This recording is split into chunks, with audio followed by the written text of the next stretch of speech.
Good morning, students. Today I am going to start with second chapter of civics, preamble to the constitution. Before I start, want to brief you about preamble. The preamble to the Constitution of India is a brief introductory statement that sets out guidelines which guide the people of the nation and to present the principles of the Constitution, and to indicate the source from which the document derives its authority and meaning. It reflects the hopes and aspirations of the people. The preamble can be referred to as the preface, which highlights the entire Constitution. It was adopted on 26 November 1949 by the Constituent Assembly and came into effect on 26 January 1950. Celebrated as the Republic Day in India, preamble was made in 1947 but adopted in 1949. Now the actual text. We the people of India, having solemnly resolved to constitute India into a sovereign, socialist, secular, democratic republic, and to secure to all its citizens justice, social, economic and political, liberty of thought, expression, belief, faith and worship, equality of status and of opportunity, and to promote among them all fraternity, assuring the dignity of individual and the unity and integrity of the nation. In our Constituent Assembly, this 26th day of November 1949, do hereby adopt, enact and give to ourselves this Constitution. The preamble is based on Objectives of Objectives, which was drafted and moved in the Constituent Assembly by Jawaharlal Nehru on 13 December 1946. B.R. Ambedkar played a very important role in preparing the Constitution.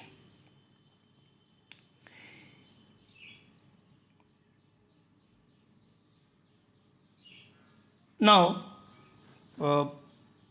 interpretation of some important words. Sovereign. Sovereign means the independent authority of a state.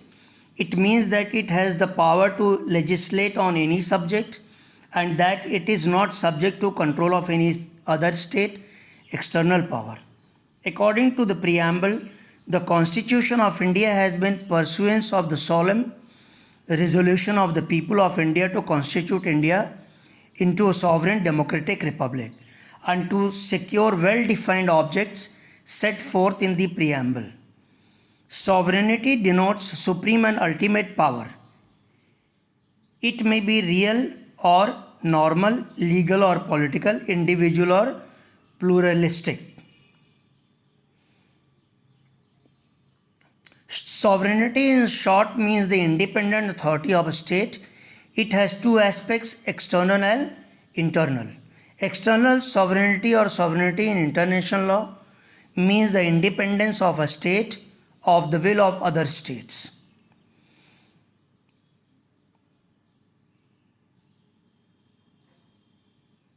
Internal sovereignty relates to internal and domestic affairs and is divided into four organs, namely the executive, the legislative, the judiciary and the administrative.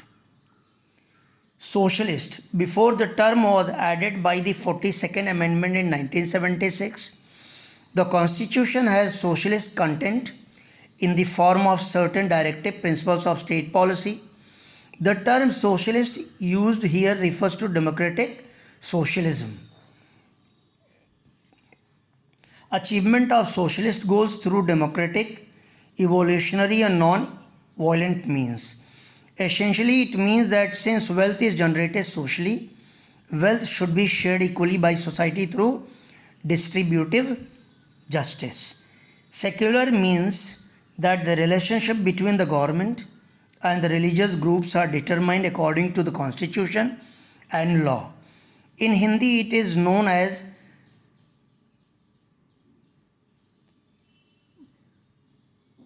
Panth Nirpekshata. It separates the power of the state and religion by the 42nd Amendment in 1976. The term secular was also incorporated in preamble. There is no difference of religion, that is, no discrimination on religious basis. Hinduism, Buddhism, Jainism, Sikhism, Christianity and Islam are equally respected, and moreover there is no state religion. All citizens of India are allowed to profess, practice and propagate.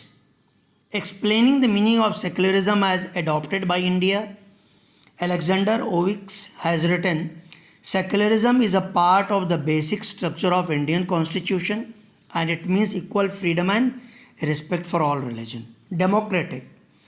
The people of India elect their governments by a system of universal adult franchise, popularly known as one person, one vote.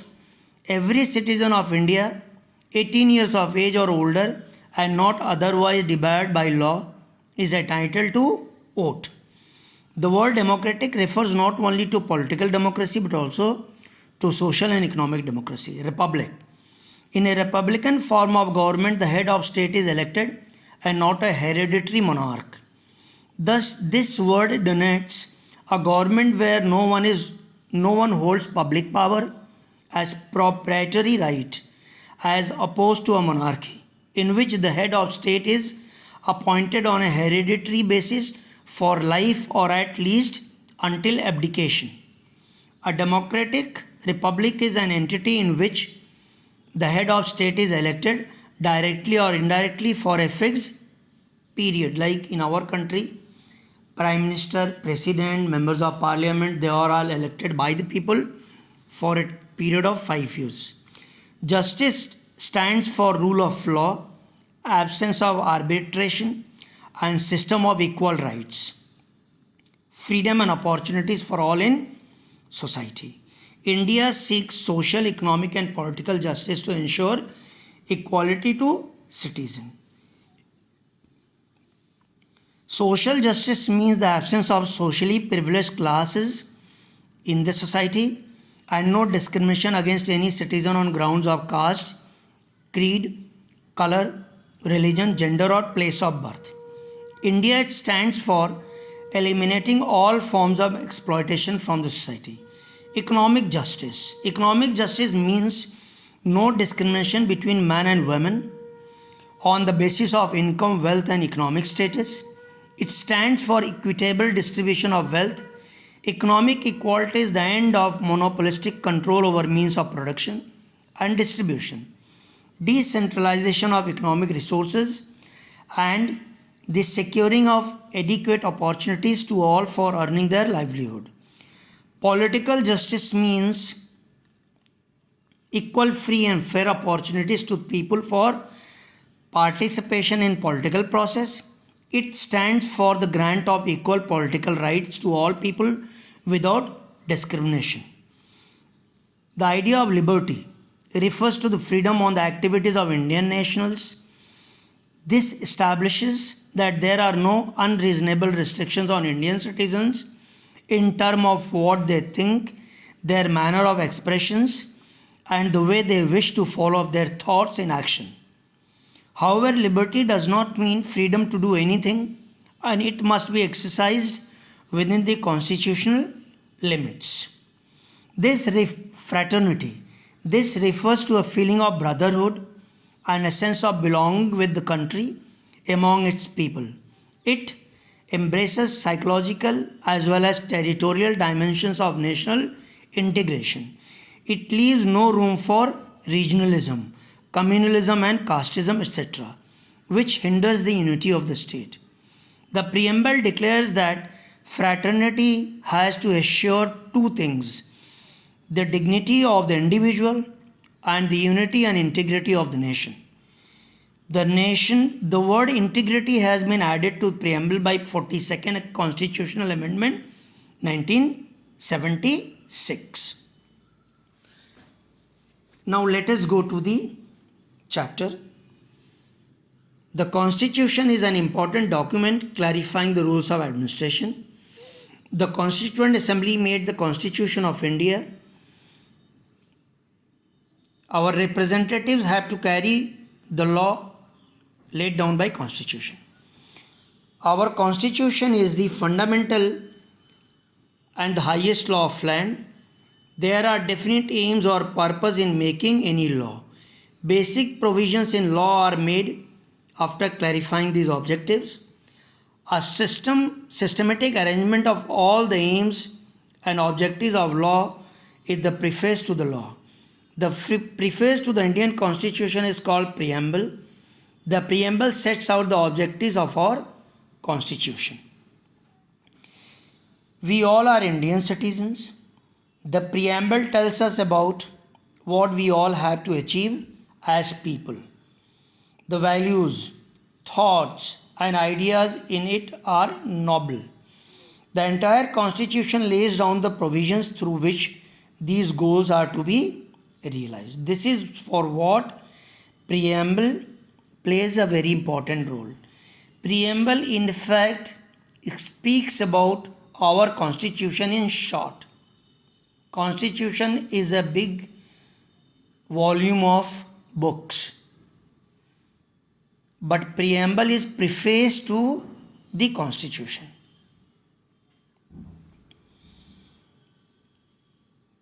The preamble begins with the words, "We the people of India." It talks about the resolve of Indians to constitute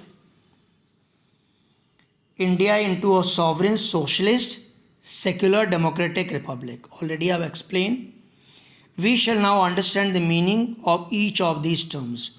Sovereign state. India was ruled by Britain for a long period.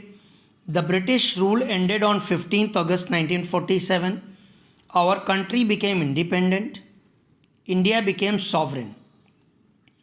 We are now free to take decisions as we think fit in our own country. The word sovereign means that a state is not under control of a foreign power. Like earlier, we were under control of Britishers, French, Dutch, and others. Now we are an independent country where we can take decisions on our own without any outside control. The most important goal of our freedom struggle was to acquire sovereignty. Sovereignty means the ultimate authority to govern yourself in a democracy. Sovereignty rests with the people. The people elect their representatives and grant them the permission to exercise sovereign authority on their behalf. Thus, the Constitution reflects the principles of popular sovereignty, and the government elected by people makes laws on behalf of the people. That is how Indian Parliament is elected. Government by the people and for the people. And Prime Minister, President, and other dignitaries, that is members of Parliament, members of Rajya Sabha, whatever decisions they take it on the behalf of the people. And Constitution plays a very important role. They are there to save the sovereignty, independence of the country. Socialist state. A socialist state is such a state where the gap between the rich and poor is minimal. All have a right over the wealth of the country. It is ensured that wealth is not concentrated in the hands of a few people. Already in the beginning I have explained in detail about socialist state. The secular state. The preamble states secularism as one of our goals. In a secular state, all religions are considered as equal. No one religion is considered to be a state religion. The citizens are free to follow their own religion. State cannot discriminate among citizens on basis of religion. That is Hinduism, Jainism, Buddhism, Islam, Christianity. These are the major religions of India. People practicing these religions stay, and as a result, our Constitution does not discriminate on the ground of religion. This is where India is a secular state. We have endeavored to preserve the religious nature of our society. Different language, different culture, different religion. This is, multi-religious nature. We cannot exercise the right given to us by our constitution in an unrestrained manner. The same is true of religious freedom as well. Whenever we celebrate our festivals, we are required to be concerned about public cleanliness, health, and the environment. Democratic state. In a democracy, the sovereign power is in hands of the people. Government by the people and for the people. Now we all know every 5 years elections are held. 2015, then 2019, then again after 5 years. And the party which secures majority vote forms the government. This is, how democratic system is. The government makes decisions and draws up policies in keeping with people's wishes. Government has to take important financial, social and other decisions to promote common welfare. Whatever the government will do it for the benefit of the people, irrespective of class, gender, religion or any other aspect. All the people are not able to come together and to take such decisions on a day-to-day basis. See, 130 crore population. So everybody could not come together on one platform. Therefore, elections are conducted after a fixed period when voters elect their representatives every 5 years. Brihan Mumbai Municipal Corporation, we all know. During time of elections, all these dignitaries, those who contest election, they visit our homes, give us promises, and accordingly, we decide whom to vote. This is how this system of election is practiced in democracy.